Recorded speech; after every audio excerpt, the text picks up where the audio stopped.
Olá pessoal, estamos aqui hoje para o vídeo 66 da Faculdade da Água e vamos fazer a reflexão 3 do tema Filosofia Hidrológica e vamos conversar a respeito do Código Florestal e produção de água.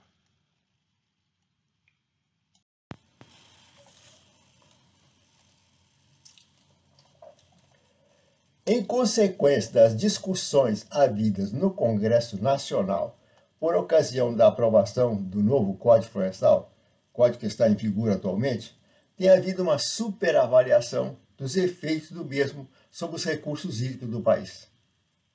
Falamos em superavaliação, pois é evidente que as áreas protegidas criadas pelo novo Código têm, sim, suas influências e importâncias hidrológicas.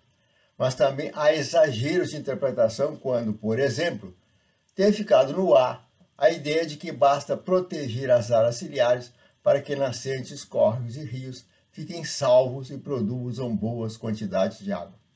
Ou seja, segundo a interpretação do Código Florestal, se a mata ciliar for recomposta, a produção de água estará garantida. Discutimos muito isso durante várias aulas do curso de produção de água em pequenas bacias hidrográficas, e que está disponível aqui na Faculdade da Água, principalmente nos vídeos 25, 35 e 36. Como esse assunto é muito explorado no meio ambiental e quaisquer divergências acabam gerando reações negativas e até raivosas muitas vezes, convidamos você a acompanhar essa reflexão da filosofia hidrológica. Vamos pensar um pouco mais sobre o assunto.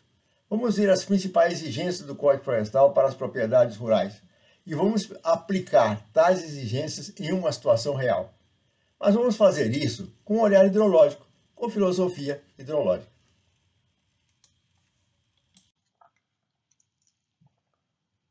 Olha, o Código Florestal, para aplicar suas características ou suas exigências, tá, quanto à propriedade rural, ele usa inicialmente uma classificação da propriedade rural que é a mesma usada pelo INCRA. Então, o Código Florestal é a Lei 2.651, de 2012, e ele usa, primeiro, para aplicar as suas exigências, ele classifica as propriedades, e uma das classificações é por tamanho. Então, essa classificação por tamanho, o Código Florestal adota a classificação usada pelo INCRA. E qual é essa classificação do INCRA? O INCRA é o Instituto Nacional de Colonização e Reforma Agrária, não é isso? Bem, o INCRA diz que você tem três possibilidades: a pequena, a média e a grande propriedade. A pequena propriedade tem até 4 módulos fiscais, a média de 4 a 15 módulos fiscais e a grande acima de 15 módulos fiscais. Mas você pode estar perguntando assim, mas o que é esse tal de módulo fiscal? Então vamos ver aqui o que diz o INCRA a respeito de módulo fiscal. É uma unidade, é um índice básico cadastral utilizado para classificar os imóveis rurais quanto a tamanhos e características de regionalização e exploração. E esse módulo fiscal, ele varia de município para município ou entre vários municípios.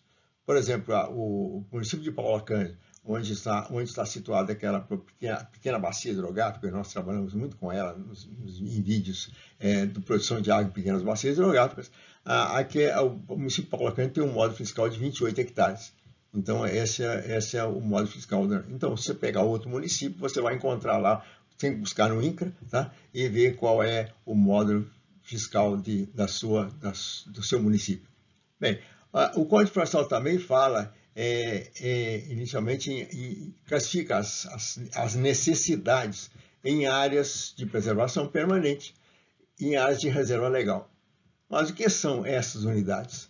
Bem, vamos ler aqui. Nem sempre esses artigos de código são facilmente compreendidos à primeira vista. Então, a gente tem que ter uma certa familiaridade depois com o código para ir descobrindo nas suas entrelinhas o que realmente eles querem dizer.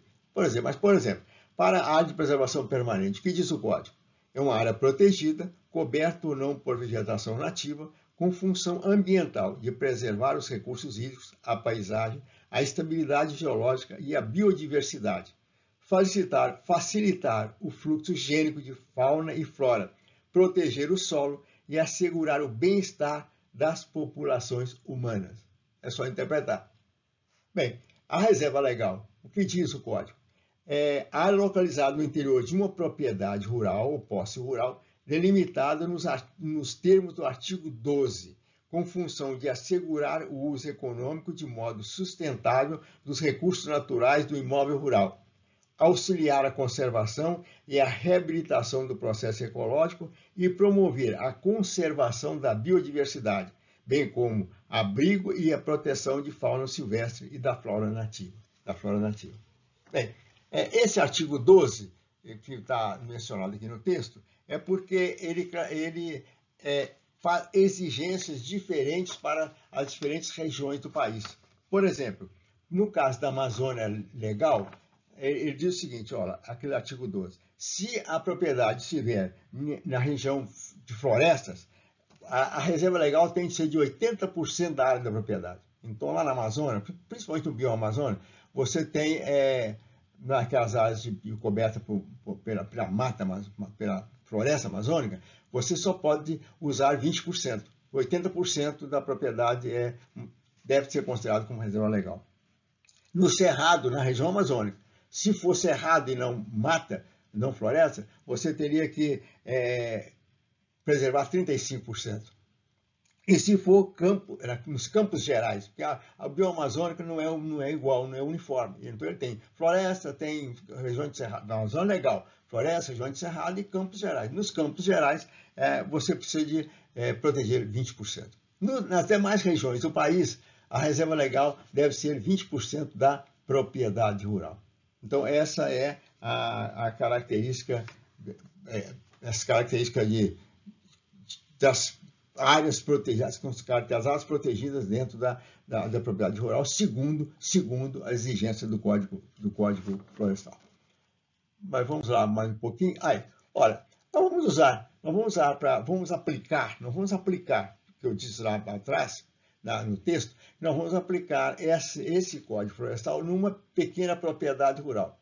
O que é uma pequena propriedade rural? É aquela que tem até 4 módulos, tá? 4 módulos fiscais, nós vimos ali. Então, aquela propriedade rural lá em Paula Cândido, onde nós trabalhamos muito com essa pequena bacia hidrográfica que está aqui, ó, está assinalada aqui no cantinho. Então, nós trabalhamos com essa pequena bacia, fizemos todo o nosso exemplo de plano de conservação de pequenas bacias de produção de água nessa daqui. E ela está dentro da propriedade. Nós falamos lá no vídeo lá sobre essa propriedade. Mas vamos conversar um pouco sobre ela. Qual é a situação ambiental dessa propriedade em relação ao Código Florestal, no estado que ela está atualmente? Bem, você tem aqui uma área de 106 hectares. Portanto, olha, se você tem 106 hectares e o módulo fiscal do município de Paula Cândido é 28 hectares, então você tem 4 módulos fiscais, dá uma área de 4 vezes 28, 112. Então, propriedades com menos de 112 hectares são consideradas pequenas propriedades. No caso aqui, então, ela tem 106, menos que 112, então ela é uma pequena propriedade. O Código Florestal, o que diz o Código Florestal? Ele diz que na região nossa aqui, que essa propriedade deve ter como reserva legal 20% da propriedade. Então, 20% dessa propriedade que deve ter mata. O que é uma reserva legal? Mata, pela descrição lá, é uma vegetação nativa, tá? E que deve ser protegido por aquela finalidade que nós lemos lá. Mas essa pequena propriedade, atualmente pelo Código Florestal, não tem obrigação.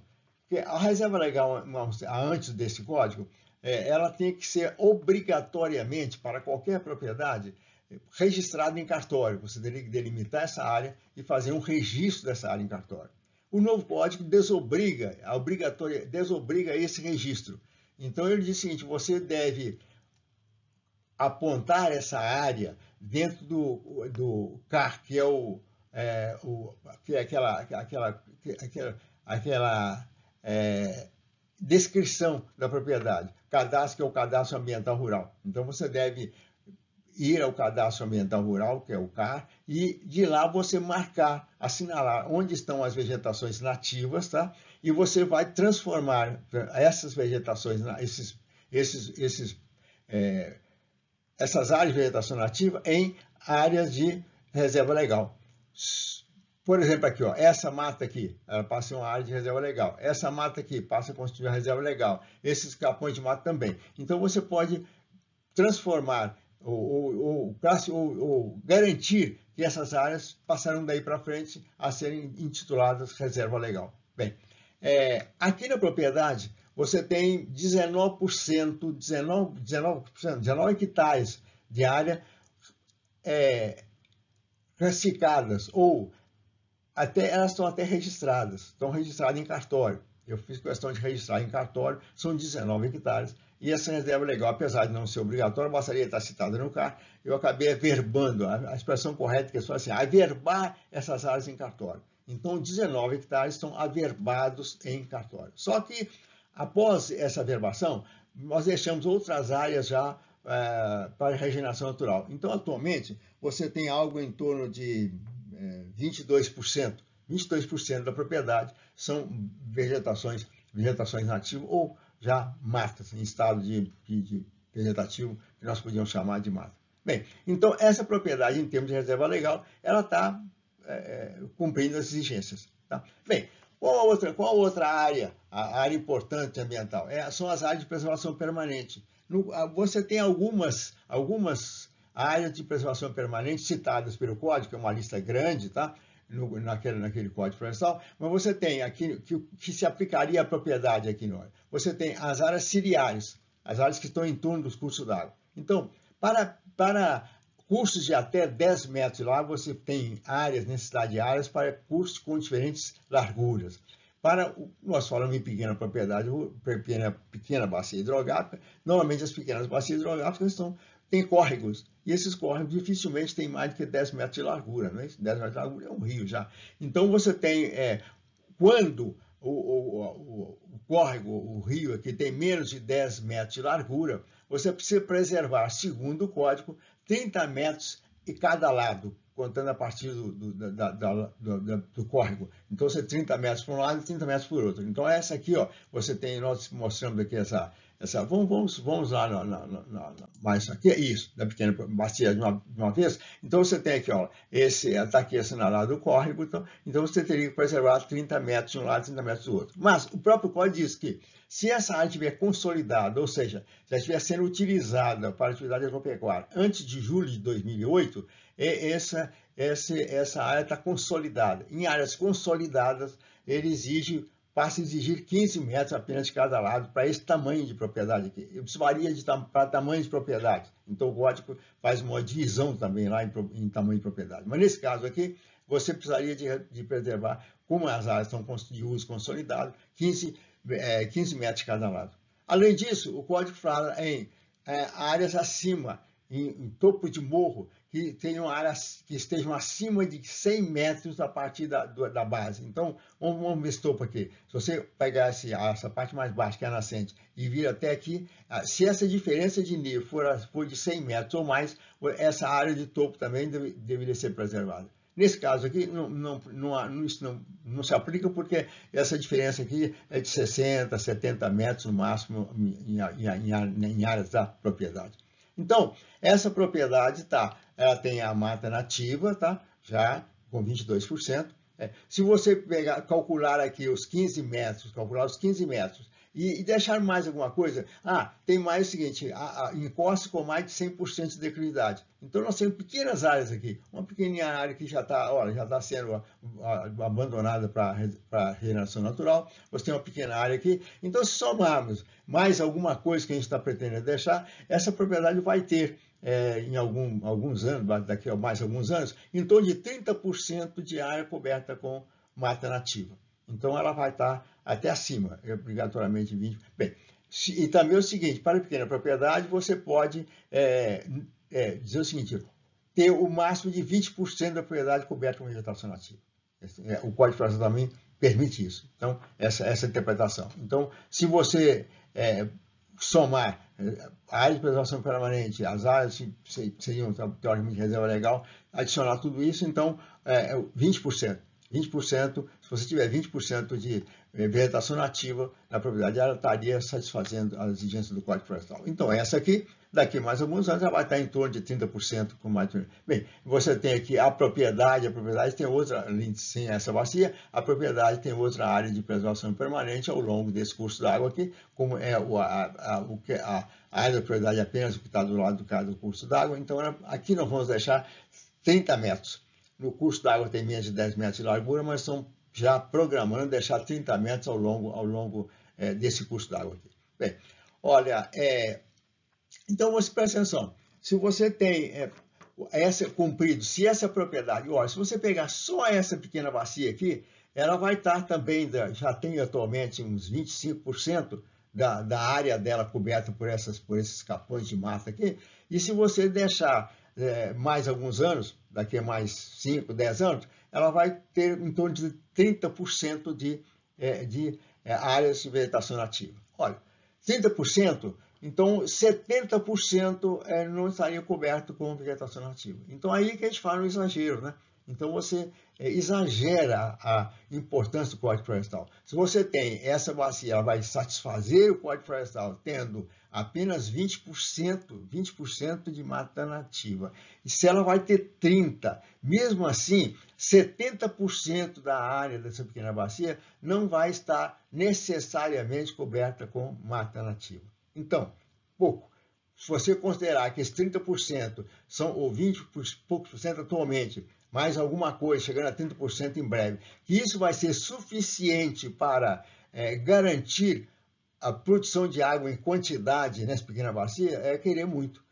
Você está aplicando, você está exigindo dessa área protegida de 25 hoje, 30% em breve, exigindo dessa pequena percentagem, muita coisa, exigindo dentro dela a obrigação de garantir a produção de água, de garantir receber as precipitações, os volumes de chuva aqui nessa bacia e transformar isso numa boa produção de água ao longo do ano.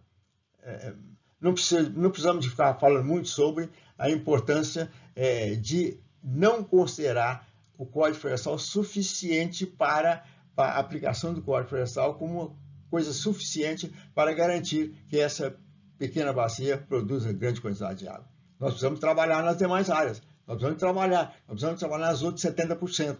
Precisamos fazer com que toda a área da bacia esteja se comportando adequadamente quanto ao processamento dos volumes de água e chuva recebidos. E não apenas colocar nas costas das áreas de preservação permanente a responsabilidade de fazer isso, já que essa área é a visão que nós vamos ter dessa área com os 30% de vegetação nativa, é pouco mais do que isso aqui, pouco mais do que essa visão que nós estamos tendo aqui. E essa visão está nos mostrando claramente que usar apenas as áreas de preservação permanente, de reserva legal, para aumentar a produção de água seria uma utopia. Bom, então está aí uma justificativa, tá?